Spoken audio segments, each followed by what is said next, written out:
Alrighty, so normally this game would be the final game of the match week. In fact, for these next couple of weeks, we are actually not going to have any Sunday games, and that there's going to be 14 games that's going to be happening on Saturday for the next couple of weeks. And this is why I said before, I'm doing two parts review instead of just doing a review of all 14 games, because that is just kind of overwhelmed. But we do have one more game tomorrow between the Portland Timbers versus Sporting KC to wrap up the opening weekend's matchup. But in terms of this national televised game between the Seattle Sounders versus the Colorado Rapids, I'm going to reiterate what I said during the season preview. I don't know why this game was chosen as the lone Sunday game. I feel like there was definitely better games to choose to be its lone Sunday game and the national televised game besides the Seattle Sounders versus the Colorado Rapids. Because when you look at this game, yeah, it was pretty obvious the Sounders were going to win in this one. And, you know, as much as I know on Saturday there was a lot of crazy things and unpredictable things, this result was probably one of the more predictable results, where it was just a combination of the Sounders being the Seattle Sounders and a team that is looking not only to take the Western Conference crown, but also be a Supporters' Shield contender against a Rapids team that just looked completely lost in this game, especially on the defensive front. Now, early on in the first half, 1 minute in, Abear was able to put a weak shot wide from close range. In fact, this actually was like 10 seconds into the game. Yappy, though, struck the post from 17 yards out, as that was one of the best chance the Rapids has had all game.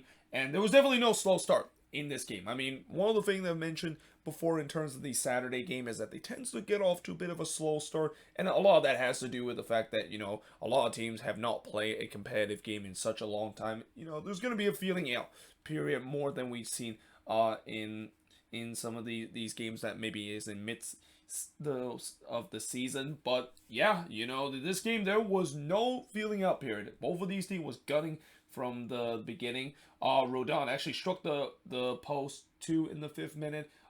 Though Abear did get a second effort, but his second effort goes high. So in a span of 5 minutes, already 2 posts being hit on both ends. Then in the 14th minute, it looked like Abear would score his first goal for the Seattle Sounders, but unfortunately it was disallowed because there was an offside on an attacking sequence, and I think it was Morris, the one that was caught in an offside position on the attacking sequence. But there was no doubt the Sounders were knocking on the door. Like, they were really pressing early to trying to get the opening goal and pulling this Rapids back line apart, and eventually they would get the opening goal. And it's Alex Rodon, the one that gets the opening goal. Forgot to put the A there next to Rodon, because there is 2 Rodon brother, but this is Alex Rodon, the one that gets the goal. But yeah, that was not great defending from the Colorado Rapids, and I hope you don't make a drinking game in terms of me talk about bad defending with the Colorado Rapids, because yeah, there was a lot of that in this game.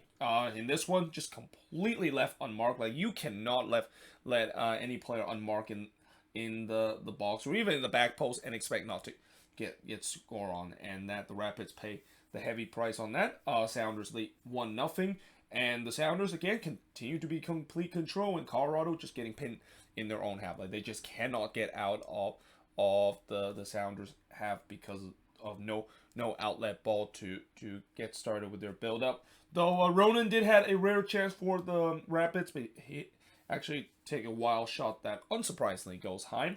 In the 45th minute, Sounders take a 2-0 lead. It's Jordan Morris that makes it 2-0 in favor of the Seattle Sounders. But once again, just terrible defending on Colorado part. Not able to get that ball away, and the ball just kind of pinball into the box, which somehow in some way, I think Morris, he was trying to win a penalty there, but somehow, because of the fact that he was trying to win a penalty, trying to maybe practice the dark arts a little bit, he somehow fell down, and the ball his head kind of landed to the ball. So I don't know if that was kind of a coincidence or not, but either way, it was a bit of a fortune for the Seattle Sounders, but just an absolute killer for the Colorado Rapids, because they thought that they weathered the storm heading to the locker room down 1-0 at halftime, and then just give up that second goal, and that really just kind of killed any chance the Rapids would have in this one. In fact, in the second half, all that chance, or all the little chances that the Rapids had of coming back, was all but over, because in the 53rd minute, Abear would score his first Sounders goal, as he scored here to make it 3-0 in favor of Seattle. And again, terrible defending for Colorado, especially on Abubakar part. I mean, this clearance was right to Aber, who just said, "Thank you very much. I'm just going to slot that one in." And the Sounders pretty much were running away with it. Yarbrough would then rob Aber from point-blank range. I'm pretty sure Aber would love to have that one back. I mean, he's happy. At least he got the goal, but he knows that secretly he should have got 2 goals with the way that Aber just missed an absolute sitter there. But would Seattle continue to dominate this game? This looked like it could get ugly for Colorado, because the way that the Sounders were continued to just push to trying to get a goal, and a combination of the Rapids unable to clear the ball away cleanly. It just feels like it was going to get even more uglier. Though in the 67th minute, Fry did deny Yappy, as that was Colorado's first chance of what seems like since the 2nd minute of the game. And there's that Yappy kid again. This is a kid that I think from what I heard, a lot of people should keep an eye on, because he is a very young, talented kid. Plays with I believe the U17 youth national team for the U.S., and a guy that has been highly praised in the Colorado Rapids Academy. And that in this game, you can definitely see there's definitely some flashes of brilliance of what he can be, and a guy that I won't be surprised he could be a kid that, you know, not only might get more starts, but maybe even hit the 5 or 10 goal range. But in the 69th minute, Fry did deny Barrios, and the Rapids started to finally found some stride and some threat on the attack, because for majority of the game, besides maybe the first 2 minutes of the game, they really didn't do anything on the attack.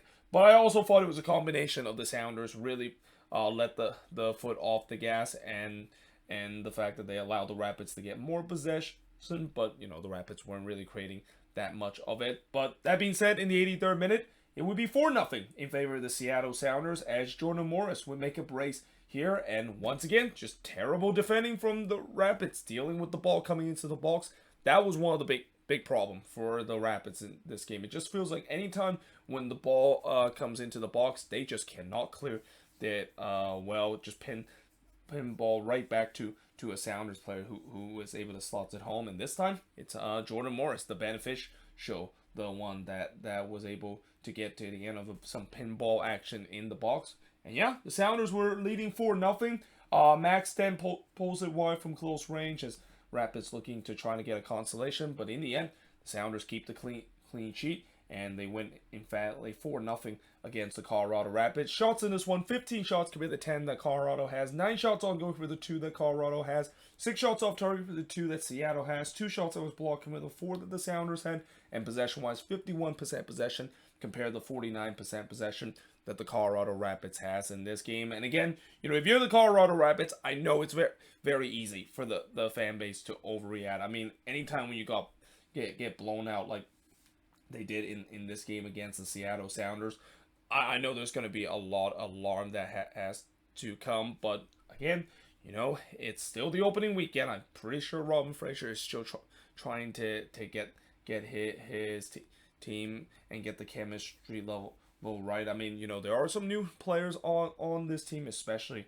that back line where, you know, it is kind of a bit of a reshape of a back line, but I think that's going to be better as the season goes along. But yeah, in this game, that was not it. I mean, they was just, I mean, it was a combination of the Sounders doing a good job on the attacking end, but also just the fact that the Rapids are just, like, they make some of the most simplest mistake that you just simply cannot make when you face against such a talented team like the Seattle Sounders. But there you have it. That is pretty much it in terms of reviewing the only game that happened today, and really kind of the case for most of the Sunday action, as we usually only get like one game nowadays with the new Apple TV deal. But let me know in the comments below, what do you think of this game? And like I said, there's only one more game left in terms of the opening weekend, and that is the Portland Timbers versus Sporting KC game. But yeah, hope you guys enjoyed this video. If you do, make sure you guys leave a like, smash the subscribe button, and yeah, I of course will see you guys next time.